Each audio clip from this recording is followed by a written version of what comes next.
CBS 46 News presents Public Affairs on Peach.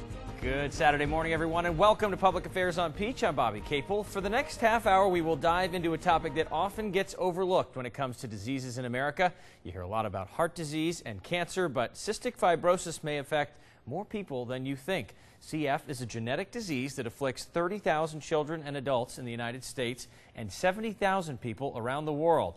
Cystic fibrosis is also blamed on a defective gene that causes the body to produce thick mucus that can clog your lungs and make it difficult to break down food. But there has been some good news lately, too. You'll find that out in this morning's broadcast as well. But first, let's welcome John and Pam Baker. You guys have 4 children, 2 of which have cystic fibrosis. For folks who are not familiar, beyond what we just said there, what is it like living with CF? We'll start with you, John. It's a constant battle. It's kind of like living with a cloud hanging over your head pretty much all the time. Most days are pretty normal. I mean, besides the 2 hours of treatments that they have to do every day to kind of keep their lungs clean and the pills they have to take and everything they have to do, that's gotten into a bit of a normalcy. But the thing that always hangs over your head is that some sort of complication is always around the corner. And you don't know when it's going to come up, so it kind of hits you like a brick. Tell me about your children. So Gavin is 16 and Jake is 13. Totally normal, healthy-looking kids. Gavin plays lacrosse for Roswell High School. Jake is on the tennis team at Riverside Military Academy. They're awesome and healthy, and they look perfect. There they are, there, right? There they are. And so it's deceiving because a lot of work goes into keeping them looking healthy, and the sports definitely play a part in keeping them healthy. But it's hard work every single day. Hard work they put in, and hard work, you know, I have to put in nagging them to do all their stuff. But you know, there's a lot of hope right now. But you're always kind of fighting off the next thing that could come along and do some damage. Let's start back at the beginning. You're sitting, I presume, in a doctor's office when somebody first tells you this about your first son. What is that like? So I'll take that question. Yeah, we were not in a doctor's office. Oh, really? I had gone to doctor after doctor after doctor for 2 years, trying to figure out what was wrong with Gavin. He started having symptoms once he started on solid foods at about 6 months old. What were some of the symptoms? His were mostly GI. He was malabsorbing everything he put in his mouth. So going to the bathroom up to 11 times a day, extreme pain. He would vomit from the pain, pass out from the pain as a 6-month-old baby, and he had a lot of sinus issues.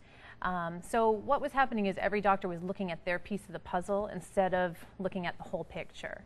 And so he was treated for everything from rotavirus to lactose intolerance to ulcers to celiac, and no one ever did the simple sweat test that it takes to diagnose cystic fibrosis.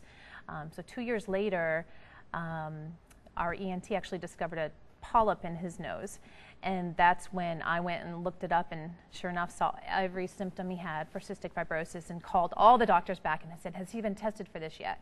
And actually I had a couple doctors say he's not a candidate for that, we don't need to test. The ENT was awesome, and he was like, we do need to test for that. And so sure enough we found out that he had it. Got a call at 8:30 on Valentine's night, actually. Yeah. That's our anniversary of CF, and that's how we found out. So and how did that go over?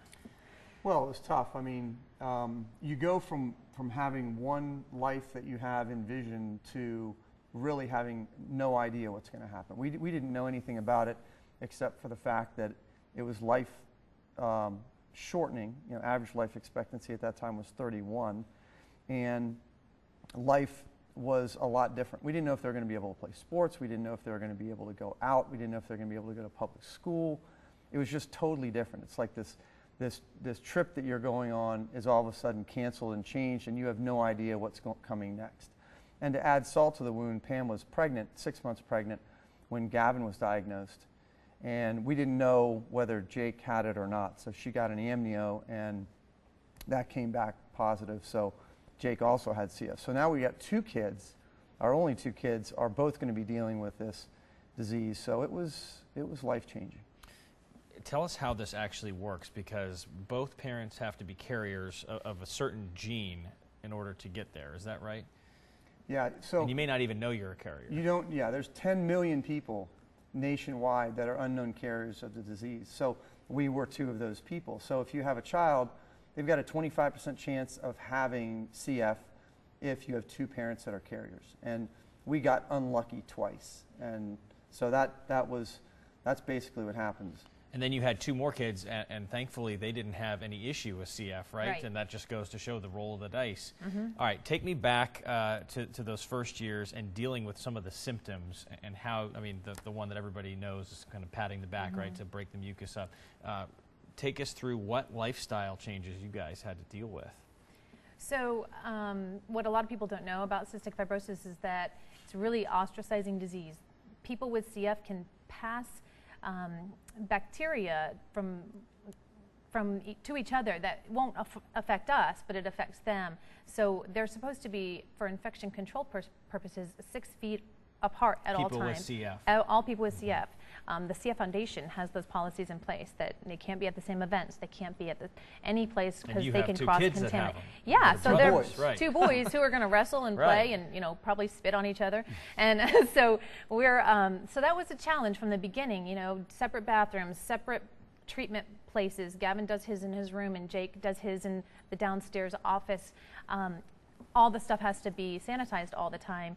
So I'm the Sharpie queen. Everything's labeled. Every nebulizer cup, everything we have in our house has a Sharpie on it that differentiates Gavin's and Jake's equipment and everything. So traveling is interesting because we have to figure out how to do their treatments so they won't cross-contaminate.